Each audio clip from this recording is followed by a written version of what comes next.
Roger, thank you for taking the time to speak to the CEO magazine in association with the AustraliaIsrael Chamber of Commerce. You've obviously been very successful and influential throughout your career, serving on many boards. But where did your interest in media and the retail industry sort of come from? Well, first of all, I don't describe myself in those terms.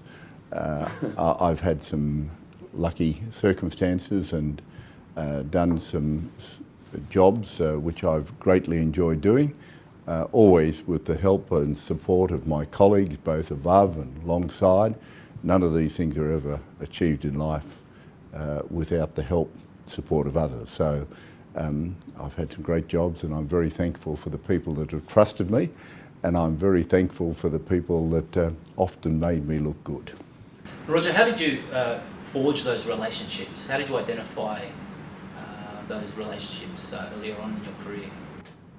I've always, I started as a boy unloading trucks in Grace Buses Chatswood in the early 1960s. And I was mentored by some wonderful people who took an interest in me and supported me and taught me the art of retailing. And I might say the love of retailing. And, at the time I was working for a fellow called Derek Moore, and he used to often take me for walks around the store, pointing out merchandising questions and issues and opportunities. And I can remember thinking, boy, I must have been walking around this place with my eyes closed. Why couldn't I see that? So the help of people below you and the people above you are absolutely necessary. I think it's the right word for success. So I will always listen, always sought advice, always valued advice, always thought about it very carefully, and more often than not, it influenced the outcomes. For example, I'd often go in, when I was in relatively senior positions, I'd go into a meeting with a particular point of view, and having put that point of view to my colleagues and hearing a contrary point of view, I was corrected on many occasions. And in fact, I think of numerous occasions where I would have clearly made a big mistake if it hadn't been for the counsel and support of my colleagues. You mentioned about support of colleagues, and you talk about working for companies with a lot of employees and staff. You're obviously the former CEO of Woolworths, director of Walmart, the RBA, and Fairfax. We obviously live in a very ever-changing world. Where do you see, if we're talking about the media industry, where do you see the media industry heading over the next sort of 5 to 10 years as technology and the online environment, everything's changing? Where do you see things going? Well, a little earlier you asked me a question of how I got involved in journalism and Fairfax and the media. Well, when I was coming towards the end of my time in Woolworths, the board allowed me to take one directorship. I talked to several companies at the time and chose Fairfax. And the reason that Fairfax had a fair bearing, it wasn't the only reason, but was that journalism plays such an important part in our society. You could argue that it's the third pillar of democracy. You have government, you have judiciary, and you have an open, independent media. And there wouldn't have been certain developments in New South Wales and other places in Australia, the House of Lords and Commons perks outrage if it hadn't been for the Telegraph, and there are many things that wouldn't have happened in the state of New South Wales and Victoria if it wasn't for the Sydney Morning Herald and The Age. So they play a very, very important part. Also, they play an important part in developing our own thinking. I think we all enjoy reading good journalism. It informs us, and it also creates the ability to be able to get much better judgments. So that's what attracted me to the media. You mentioned about, we all like to read, and journalism is very important. People these days are reading on tablets and smartphones and wherever they go. What are businesses such as Fairfax sort of doing to embrace the change in how people are, using journalism in their everyday lives? Well, of course, the means of delivering information has just changed dramatically, hasn't it? We used to have type of almost 3 independent delivery mechanisms, newspapers, radio and TV.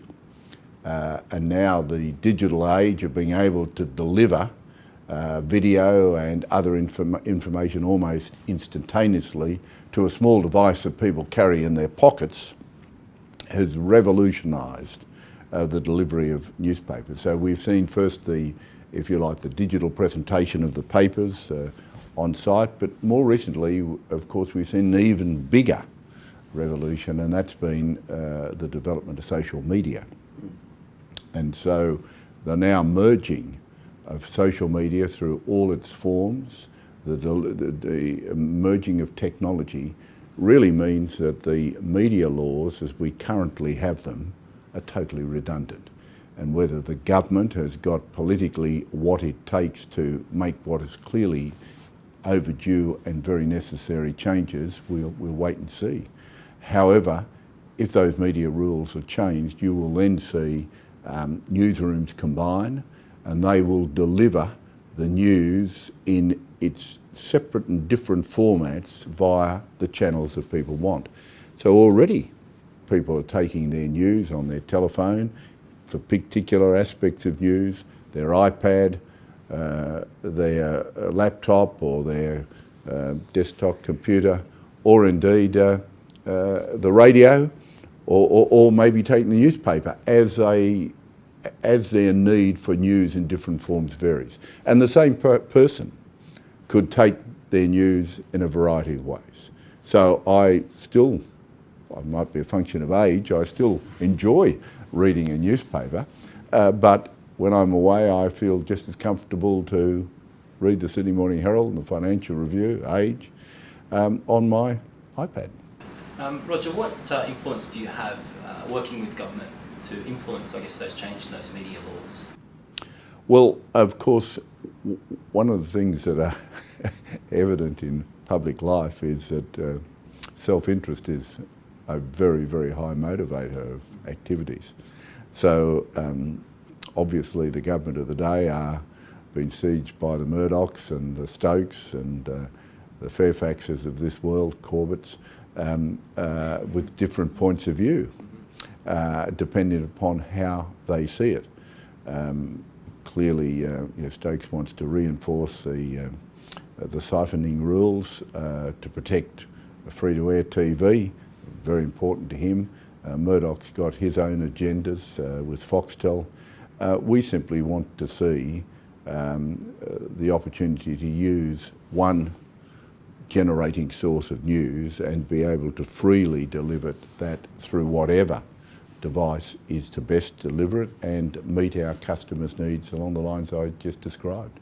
That's clearly overdue, and as we've seen contraction of advertising and change in where the available revenues are going, it makes it absolutely imperative for the future that companies are able to rationalise their asset base to get the best returns for shareholders and of course deliver the best service to their customers. Okay, and speaking of Fairfax, it was recently announced that you'll be stepping down as chairman after being on the board for 12 years. What indicators are there, both personally and professionally, for knowing kind of inside when it's time to move on from a board? Well, I think there are a variety of type of circumstances that evolve. And neither one are absolute. Putting them together, all together, you type of get a sense of when the right time has come. Certainly, the period of time you've been on the board is important, and board renewal is important. The age of your other colleagues on the board and the type of obvious evolutionary process. The events of the company, you get to a point where you've finished one type of era of the company and the company is clearly moving into the next era, is important. And I also think that this whole process of no one is independent, no one can necessarily do the job better than anyone else, and for someone to stick on it type of infers that they think or others think that you can do it better than someone else, and that's clearly not the case. So in the case of Fairfax, all those things have type of merged, and above all, we have a very good successor and a very experienced man in the form of Nick Falloon, who I'm sure will be an outstanding chairman, and I'm really delighted to hand over to him. Excellent. Sometimes it's important for a board to bring in new blood with fresh ideas. As you're obviously aware, the Australia-Israel Chamber of Commerce has a very successful young business forum with the purpose of inspiring future leadership talent. How should we be preparing our leaders of the future for the new economy that Australia is heading into? Well, I suppose you might say there are two, broadly, hypothetically, there are two broad type of characteristics for business leadership at board level. First of all is technical knowledge and experience. And certainly as we move into more and more into a digital age, and we've only just started the digital revolution.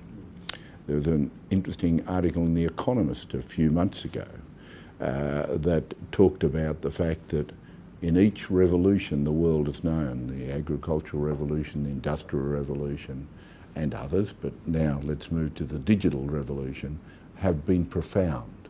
They have eliminated lots of existing jobs and there's been a period of quite some hardship, but as then the wealth and productivity of the community has grown, so different jobs are then provided. So we have only just started the digital revolution in this country and the world. And The Economist foreshadowed that 50% of the jobs in the world would go as current jobs in the next 15 years. So to have people understand profoundly that digital space and what's happening is, I think, a fundamental prerequisite. They need, of course, to understand business. And there's a very difference between being type of business educated in an MBA sense. I take nothing from MBAs, they're very helpful, but in an MBA sense, and being commercially cunning and smart. And being commercially cunning and smart is a very rare skill. Very few people have it, but it's absolutely fundamental to business success, whatever the business. And then there's also the development of people's credibility. So you want people on the board who have developed credibility. They've got experience, they've got judgment, they've got runs on the board. And I get approached by so many people who would like to be a director. And I often say, well, first of all, you've got to gain the credibility that shareholders want to put their confidence in you to make judgments on their behalf. Okay, just moving on to the Australia-Israel Chamber of Commerce, what can you tell us about your business relationship with the AICC? Well, of course, I've had a lot to do with the Chamber of Commerce over many years, involved in its various activities. I've been a speaker on many occasions, and it proves a extremely valuable forum for business leaders to get together and to talk and to be informed, and it's played a really good part. I welcome the association with the Israeli Chamber and the relationship Australia has with Israel. In Israel, I'm very pro the state of Israel, and Israel has an outstanding record, a bit like Singapore, of innovation and development, despite the incredible, difficult surrounding circumstances in the case of Israel that they face, and few resources. Okay. Other than keen intelligence and uncanny commercial sense. Speaking of the AICC, recently you addressed senior business leaders at an AICC CEO boardroom briefing, discussing the many challenges that businesses are experiencing globally and the impact of this obviously on Australia. What strategies do you personally think we need to undertake as a nation in order to develop appropriate solutions to not just survive, but also to stimulate growth here in Australia in the economy? Well, I think one of the real challenges to Australia and many countries around the world is our leadership, our political leadership, whichever political party it is. I think in a general sense, the quality and experience of our politicians has deteriorated over recent years. More and more of them come up through either the labour machinery of the unions and various associations of young labour, or they come through the Liberal coalition parties, typically the Liberal University Club of Young Liberals or the university associations and so on, and they come up and they've never had experience in the real world, and they are political exponents, but they are not commercial or generally widened. And I think that's particularly, with some notable exceptions, but particularly evident in this country. I think also the advent of minor parties has created a situation where we have got pressure groups in the Senate that really are self-interested pressure groups in whatever they represent.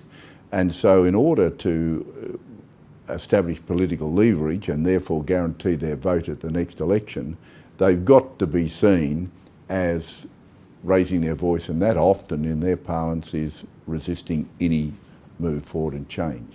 So in recent years, under the Gillard government, but also the Rudd government, now under the Abbott government, we've really had impotent government. And the last budget, in my view, the one that's currently in place, was a pretty reasonable budget. But we found that they could not get it through the Senate because of the Palmer Party and other minor groups. That I think also some of these minor groups lack great credibility, and whilst they represent no doubt very narrow positions, they do not have a mandate to stop general government, which they are in effect doing.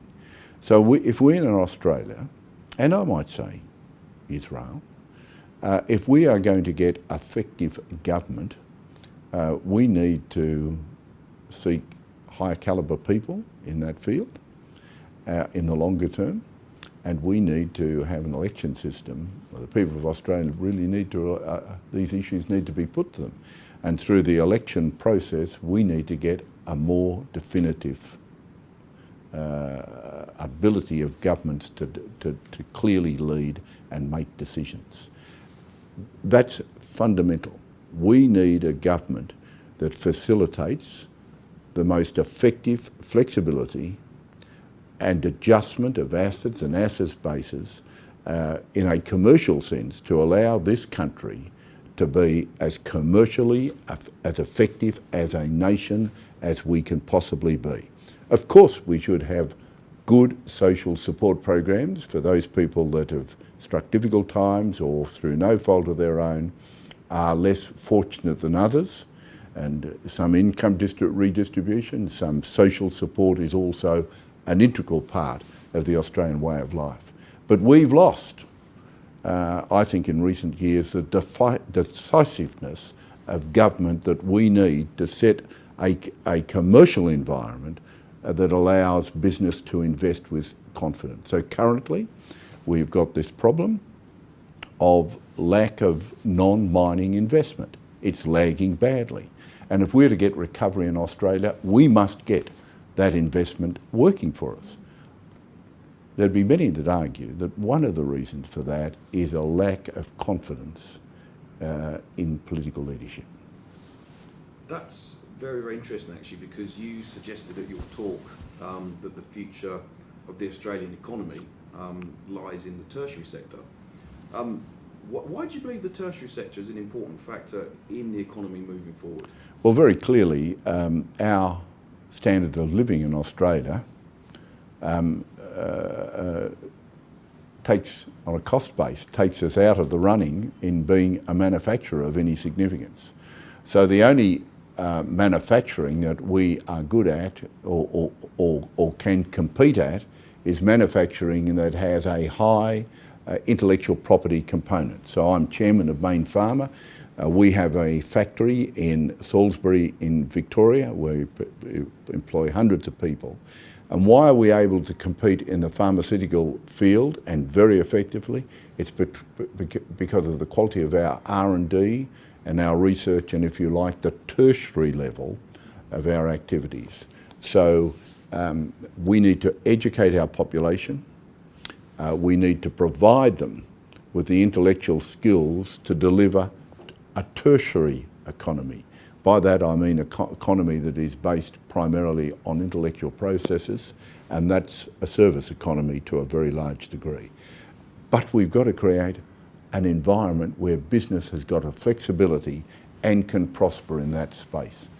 And you could argue we haven't got it at present. You're very clearly passionate about the Australian economy and your views about what we can do to make it right. Roger, the labour market during 2014 and early 2015 has been soft on the back of below trend economic growth. As such, obviously the unemployment rate has risen to the highest it's been in 12 years.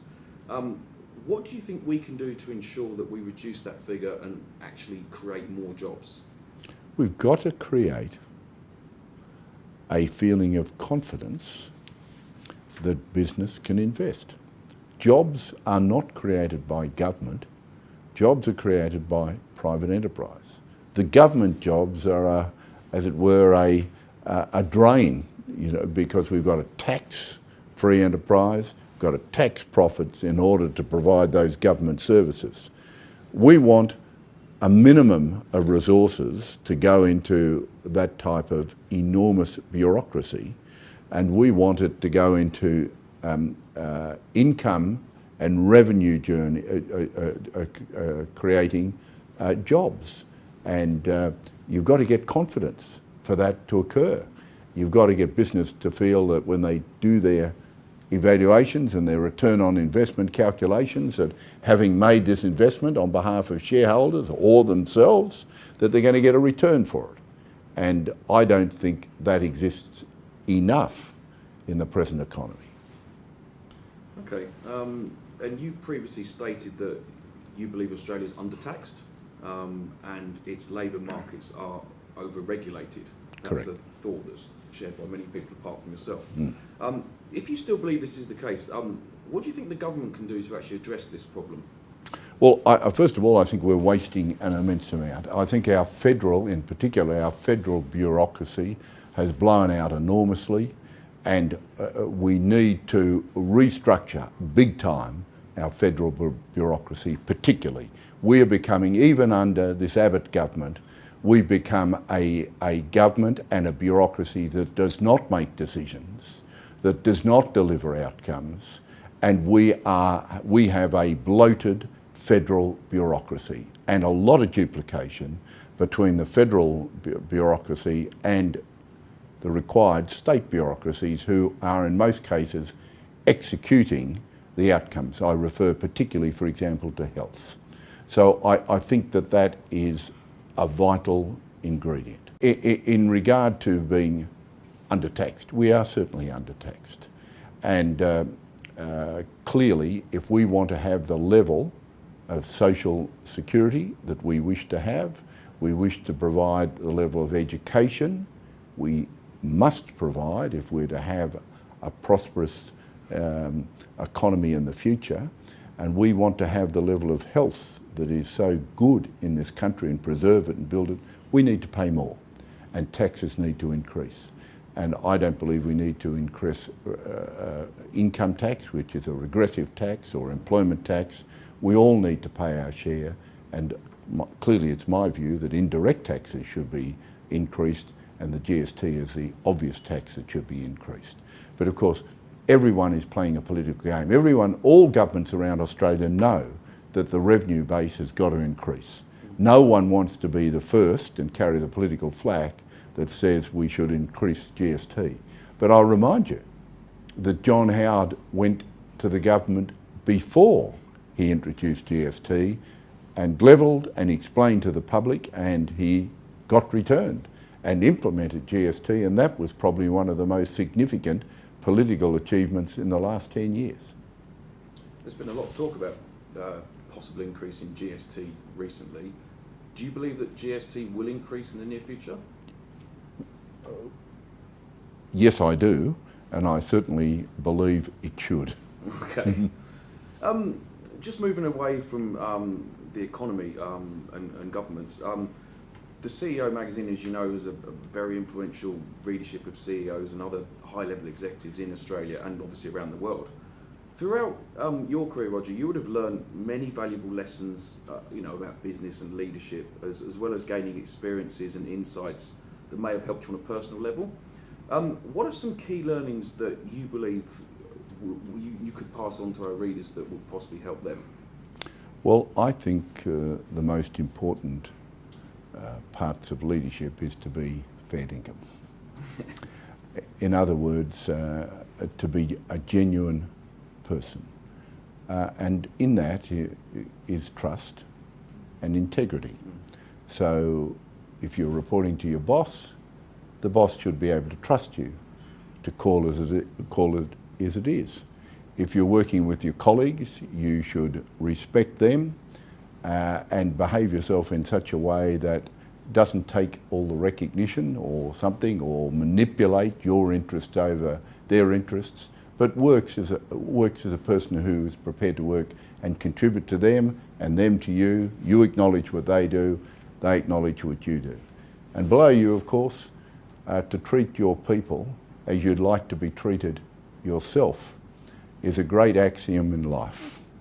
And in fact, to treat all people as you would like to be treated has been a fundamental type of principle that I haven't always succeeded, of course, but I have endeavoured to do as a centre pass. So you might call that integrity. I would call it as being a fair dinkum, genuine person. And then, of course, you've got to get on the lead. And a leader takes every opportunity to be a leader. Now, that doesn't necessarily mean to dominate. It often means to recognise the talent alongside you and the talent below you, and to develop that. But I think the fundamental thing of leadership is to be someone, not necessarily that people always like, because you sometimes have difficult decisions to make, but to be a person that your colleagues always can trust. Yeah, absolutely. As you're obviously aware, business is all about taking the rough with the smooth. There's been some very public attacks on your position as chairman of the Fairfax board, notably from Gina Reinhardt. What advice can you give AICC members and the CEO magazine readers on how to handle controversy, to deal with criticism and the ubiquitous bumps in the road of everyday life? Well, my approach is to listen to what they're saying, and if the criticisms are valid, and then do something about it. That's the first thing. The second thing is that if there's no credibility, then you just roll with the punches, and I think the cricketing term is you let it go through to the keeper. So just kind of wrapping things up, in 2008 you were promoted to an officer of the Order of Australia, AO, for services to business, particularly through leadership and executive roles in the retail sector and obviously to the community. Roger, how did it feel to be recognised for such a prestigious award? It must have been good. Well, it is a prestigious award, and I delight in it, to be quite honest. I'm an Aussie, and this is an Aussie award. It's awarded in Australia, and that means a great deal to me by Her Majesty, but nevertheless it's an Australian award. It's not a Sir or a Lord or anything like that. So it's an Aussie award.